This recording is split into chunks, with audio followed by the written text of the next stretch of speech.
आजबाट IQ हामीले सुरु गर्छौं। आईक्यू सुरु गर्छौं। आईक्यू सुरु गर्नुभन्दा अगाडि पहिला जुन जेनरल कुराहरु हामीले जान्नुपर्ने हुन्छ त्यो जेनरल कुराहरु म एक दुईवटा तपाईहरुलाई भन्छु।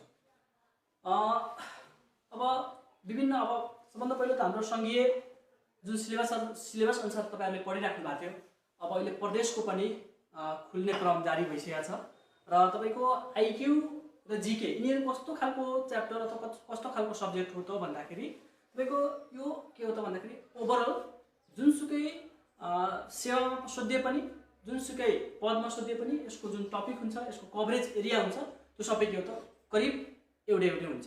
अलिकति एउटा दुईटा टपिक यताउति हुन सक्छ, त्यो फरक कुरा हो, तर जेनरल के हुन्छ त एउटै हुन्छ। र हामीले मैले तपाईहरुलाई पढाउने भनेको यो जुन आईक्यू छ यो होल पर्सनलाई यसरी पढाउँछु। तपाईहरुको होल संघीय निजामती, त्यसपछि प्रदेश निजामती र स्थानीय निजामती सबै कभर हुने गरी मैले तपाईहरुलाई लिन्छु। र आईक्यू को फर्स्ट अफ अल कुरा गर्दाखेरि हामीले यसलाई चारवटा भागमा डिभाइड गर्छौं। यसको जेनरल डिभिजन हेर्ने हो भने हामीले यसलाई चारवटा पार्टमा डिभाइड गर्छौं। के हो त?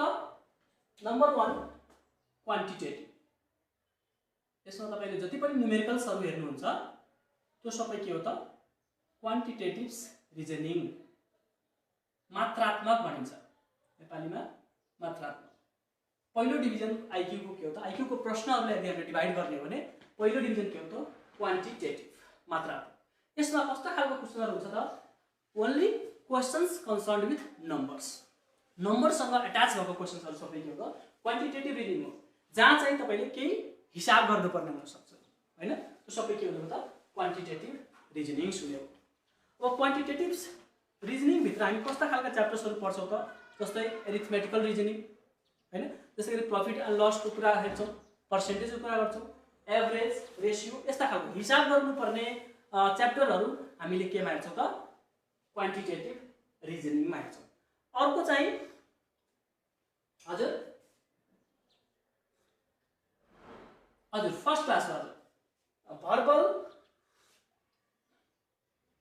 हजुर हामीले आईक्यू का आज फर्स्ट क्लास सुरु गर्दै छौं। त्यही मैले भन्दैको आईक्यू लाई हामीले आईक्यू क्वेशनहरुलाई हामीले डिभाइड गर्दाखेरि जेनरल क्वान्टिटेटिभमा डिभाइड गर्न सक्छौं, भर्बल रिजनिङमा गर्न सक्छौं। अब भर्बल रिजनिङमा मैले अघि भनिसके क्वान्टिटेटिभमा जेनरली के हुन्छ त हिसाब गर्ने खालका क्वेशनहरु हुन्छ। त्यसै गरी भर्बल रिजनिङमा कस्तो खालको क्वेशन हुन्छ त भर्बली तपाईले यसको मेन थिम नै के हो त भर्बलको मुखबाट क्वेशन पढेर तुरुन्तै हामीले एन्सर गर्न सक्ने। दैट मिन्स के हुन्छ अलिकति ट्रिकी खालको हुन्छ। यसमा चाहिँ हातलाई कलमलाई चलाउनु भन्दा के गरिन्छ त दिमागलाई बढी चलाएर यसको एन्सर दिन गरिन्छ, तार्किक उत्तर दिन गरिन्छ। त्यसकारणले यसलाई भर्बल रिजनिङ भनियो। यसमा जेनरली के हुन्छ त हाम्रो म्याथमेटिकल भन्दा पनि के हुन्छ त भर्बल, लिङ्गुअल, ल्याङ्ग्वेज वाइज के हुन्छ त क्वेशन्स हुन्छ भर्बली। अर्को के हुन्छ त non verbal, non verbal reasoning, non verbal reasoning, non verbal ठ्याक्कै के हो त भर्बलको उल्टो। भर्बलमा के हुन्छ क्वेशनहरु त तपाईको भर्बली ल्याङ्ग्वेजमा दिएको हुन्छ क्वेशन भने नन भर्बलमा के दिएको हुन्छ क्वेशन, केमा दिएको हुन्छ त इमेजमा दिएको हुन्छ, पिक्चरमा दिएको हुन्छ। तपाईले जति पनि आईक्यू को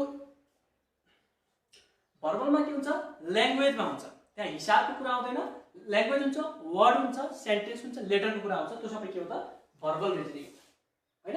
सिम्पली बुझ्दाखेरि के हो त यो न्युमेरिकल्सहरु सबै के हो त क्वान्टिटेटिभ्स हो, न्युमेरिकल्सहरु।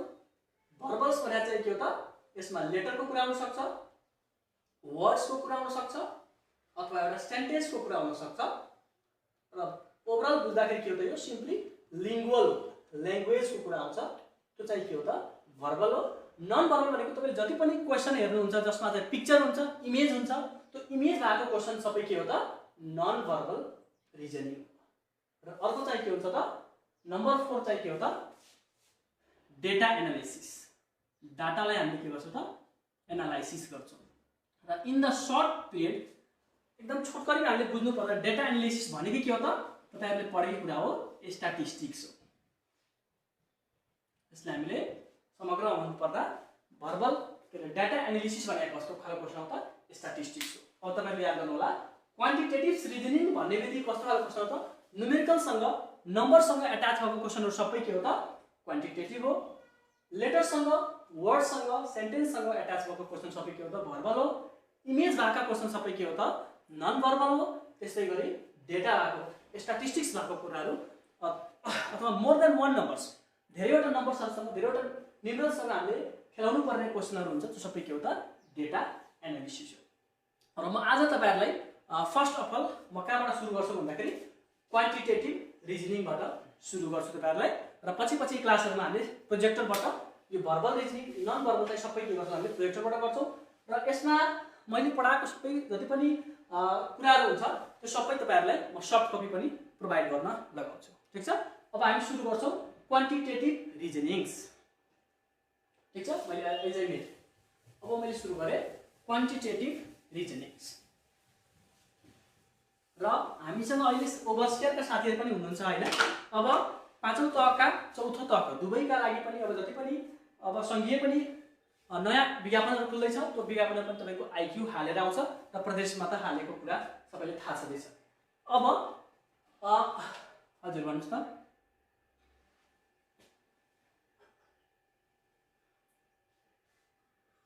त्यस्तो नोटिस आन्तरिक कुरा हो। अब तपाईले प्रदेशबाट सुरु भयो, अब यता पनि आउँछ क्वान्टिटेटिभ रिजनिङ। अब हामीले हजुर प्रदेशको पाँचौको आएको छैन, आउने क्रममा छ, त्यसमा आउँदैछ, त्यसमा हालिसकेको छ, आईक्यू आउँछ त्यसमा। क्वान्टिटेटिभ रिजनिङ्स। क्वान्टिटेटिभ रिजनिङ्समा हामीले थुप्रै च्याप्टर्सहरु हामीले हेर्नुपर्ने हुन्छ। जस्तै तपाईको एरिथमेटिकल रिजनिङ भयो, प्रॉफिट एन्ड लसको कुरा भयो हैन, तपाईको एभरेजको कुरा भयो, पर्सेन्टेजको कुरा भयो। र त्यसलाई हामीले हेर्दै गर्दा क्वान्टिटेटिभ रिजनिङ्समा म सबभन्दा एकदम सिम्पलबाट सुरु गर्छु। सिम्पल च्याप्टरबाट सुरु गर्दै अलि गाह्रोतिर जान्छु। सो आज मैले सुरु गर्ने तपाईहरुलाई सिम्पल च्याप्टरको नाम के हो त प्रॉफिट एन्ड लस। तपाईहरुलाई प्रॉफिट एन्ड लसबाट सुरु गर्छु। यसको एकदम जनरल कन्सेप्ट आईक्यू मा तपाईको के हो त भन्दाखेरि time saving is most important. तपाईले जति टाइम सेभ गर्न सक्नुभयो दैट इज के त परफेक्ट हुन्छ तपाईको आईक्यू मा। अब हामीले सानैदेखि म्याथमेटिक्स पढ्दै आएको कुरा छ, पढेका छौं हामीले त्यही कुरा हामीले लिटरली लिखित रूपमा लेख्दाखेरि के हुन्छ त लङ क्वेशन हुन्छ, 5 मार्क्सको हुन्छ, 10 मार्क्सको हुन्छ। तर सेम क्वेशन अहिले हाम्रो आईक्यू मा के हुन्छ त 1 मार्क्सको हुन्छ।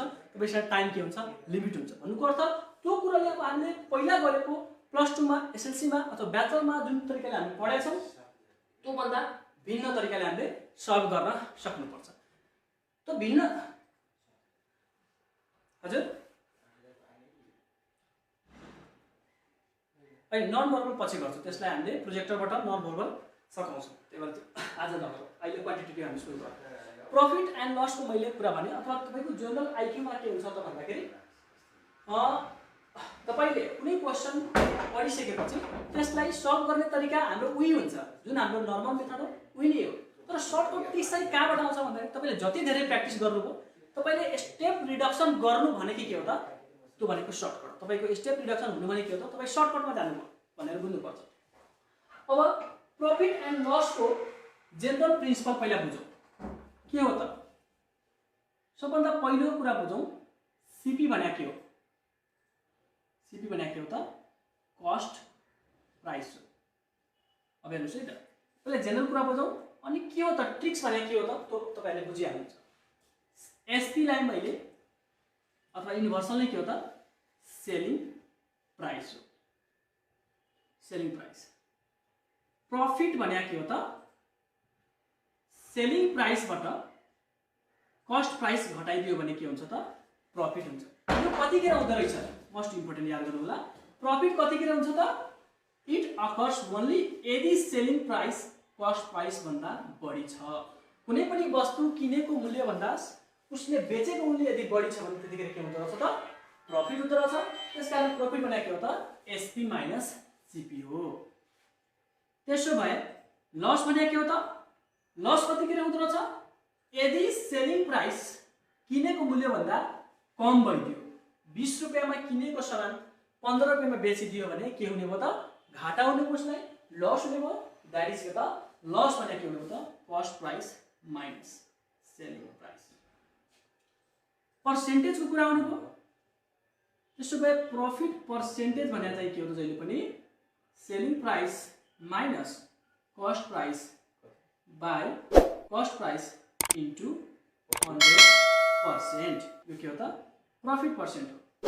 त्यस्तै गरी लस पर्सेन्ट के हो त उ माथिको लस जुन आएको छ सीपी माइनस एसपी बाई फेरि के हो त सीपी नै हो इन्टु 100%। याद गर्नु होला प्रफिटको कुरा आउने बित्तिकै लसको कुरा आउने बित्तिकै केसँग रिलेटेड हुन्छ त it is always related to cost price.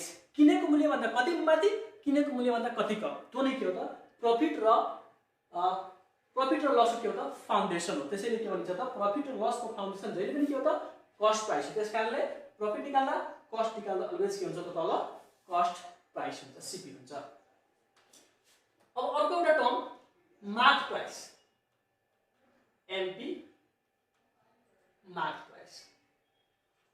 Mark price चाहिँ जेनरली के हुँदो रहेछ त अलवेज जेनरली के हुन्छ mark price it is always greater than के हुन्छ त सेलिङ प्राइस हुन्छ।